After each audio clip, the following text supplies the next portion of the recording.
ಸ್ವಾಗತ ನಮ್ಮ ಚಾನಲ್ಗೆ. 5 ನಿಮಿಷದಲ್ಲಿ ಮಾಡುವ ಒಂದು ಪನ್ನೀರ್ ಗ್ರೇವಿ ಮಾಡಿ ತೋರಿಸ್ತಾ ಇದ್ದೇನೆ. ಗಟ್ಟಿ ಮೊಸರು ತೊಗೋಬೇಕು, ಒಂದು ಬಾಟ್ಲಷ್ಟು, 1 ಸ್ಪೂನು ಕಡಲೆ ಹಿಟ್ಟು, ಅಚ್ಚ ಖಾರದ ಪುಡಿ, ಅರಿಶಿಣನ ಹಾಕಬೇಕು, ಕಸ್ತೂರಿ ಮೆಂತಿ ಹಾಕಿ, ಇಲ್ಲದ್ರೂ ನಡೆಯುತ್ತೆ, ಇದ್ರೆ ಹಾಕಿ ಚೆನ್ನಾಗಿ ಕಲಿಸ್ಕೊಳ್ಬೇಕು. ಇದು ಯಾರಾದ್ರು ಬಂದರೆ ನೀವು ಏನು ಗ್ರೇವಿ ಮಾಡ್ತೀರಾ ಅದರಲ್ಲಿ ಮಿಕ್ಸ್ ಮಾಡಿದರೆ ಚೆನ್ನಾಗಿ ಬರುತ್ತೆ. ಪನ್ನೀರ್ ಮಾಡ್ಕೋಬೋದು, ಕಾಜುದ ಗ್ರೇವಿ ಮಾಡ್ಕೋಬೋದು, ಆಲೂದು ಮಾಡ್ಕೋಬೋದು. ಒಂದು ಕಡೆ ಬಾಳೆಕಾಯಿ ಹಸಲು ಇಟ್ಟು 1 ಸ್ಪೂನು ತುಪ್ಪ, 1 ಸ್ಪೂನು ಎಣ್ಣೆ ಹಾಕಿ ಅಲ್ಲ ಬೆಳ್ಳುಳ್ಳಿ ಪೇಸ್ಟ್ನ ಹಾಕಿ ಜೀರಿಗೆನ ಹಾಕಬೇಕು, ಒಂದು ಸ್ಪೂನು ಮತ್ತು ಸಾಸಿವೆ 1 ಸ್ಪೂನು. ಚೆನ್ನಾಗಿ ಬ್ರೌನ್ ಕಲರ್ ಬರೋವರೆಗೂ, ಅಂದರೆ ಹಸಿ ವಾಸನೆ ಹೋಗುವವರೆಗೂ ಹುರಿದು ಕ್ಯಾಪ್ಸಿಕಮ್ ಹಾಕಬೇಕು, 1 ಸಣ್ಣಗೆ ಕಟ್ ಮಾಡಿರೋದು, ಮತ್ತು 1 ಈರುಳ್ಳಿಯನ್ನು ಸಣ್ಣಗೆ ಕಟ್ ಮಾಡಿ ಹಾಕಬೇಕು. ಚೆನ್ನಾಗಿ ಎಲ್ಲ ಫ್ರೈ ಮಾಡಬೇಕು ಬ್ರೌನ್. ಮತ್ತು ಸ್ವಲ್ಪ ಖಾರದ ಪುಡಿ ಹಾಕಿ ಇಂಗನ್ನ ಹಾಕಬೇಕು. ಬೇಕಾದರೆ ಧನಿಯಾ 1 ಸ್ಪೂನ್ ಧನಿಯಾ ಪುಡಿ, ಜೀರಿಗೆ ಪುಡಿನೂ ಹಾಕ್ಬೋದು, ತುಂಬ ಟೇಸ್ಟ್ ಬರುತ್ತೆ.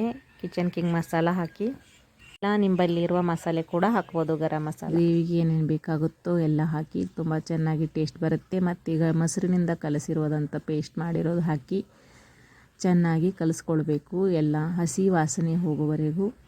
ಮತ್ತು ಸ್ವಲ್ಪ ನೀರನ್ನು ಹಾಕಿ, ತುಂಬ ಗಟ್ಟಿ ಅನ್ನಿಸ್ತಾ ಇತ್ತು, ಸ್ವಲ್ಪ ನೀರು ಹಾಕಿ ತೆಳು ಮಾಡಿದ್ದೇನೆ. ನೀವು ಬೇಕಾದಷ್ಟು ಸ್ವಲ್ಪ ನೀರನ್ನ ಹೆಚ್ಚು ಕಮ್ಮಿ ಮಾಡಿಕೊಳ್ಳಿ. ಮೇಲುಗಡೆ ಸಣ್ಣಗೆ ಉದ್ದಗೆ ಹೆಚ್ಚಿರೋ ಟಮಾಟನೂ ಹಾಕಿದ್ದೇನೆ, ಹಾಕದಿದ್ರೂ ನಡೆಯುತ್ತೆ, ಹಾಕಿದರೆ ಸ್ವಲ್ಪ ಟೇಸ್ಟ್ ಚೆನ್ನಾಗಿ ಬರುತ್ತೆ.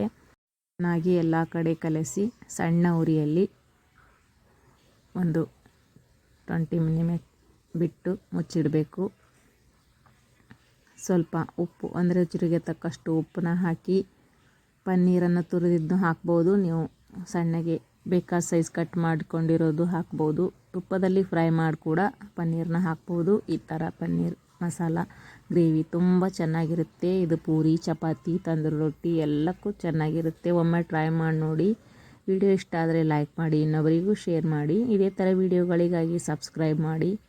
ಮತ್ತು ಸಬ್ಸ್ಕ್ರೈಬ್ ಮಾಡಿದಂಥ ಎಲ್ಲರಿಗೂ ನನ್ನ ಧನ್ಯವಾದಗಳು. ಮತ್ತು ಕೊನೆಗೆ ಒಂದು 5 ನಿಮಿಷ ಮುಚ್ಚಿಟ್ಟು ಮೇಲೆ ಕೊತ್ತಂಬರಿನ ಹಾಕಿ ಇದಕ್ಕೆ ಪನ್ನೀರ್ ಆ್ಯಡ್ ಮಾಡಿದ್ದೇನೆ. ನೀವು ಕಾಜು ತುಪ್ಪದಲ್ಲಿ ಫ್ರೈ ಮಾಡಿ ಬೇಕಾದರೆ ಕಾಜುನೂ ಹಾಕ್ಬೋದು, ಇಲ್ಲ ಆಲೂಗಡ್ಡೆನ ತುಪ್ಪದಲ್ಲಿ ಫ್ರೈ ಮಾಡಿ ಆಲೂಗಡ್ಡೆ ಕೂಡ ಹಾಕೋಬೋದು.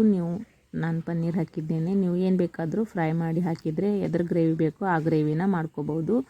ಸೋಯಾಬೀನ್ ಬರುತ್ತಲ್ಲ ಅದು ಕೂಡ ನೀವು ನೆನೆಸಿ ಇದರಲ್ಲಿ ಹಾಕಿದರೆ ಸೋಯಾ ಗ್ರೇವಿ ಆಗುತ್ತೆ.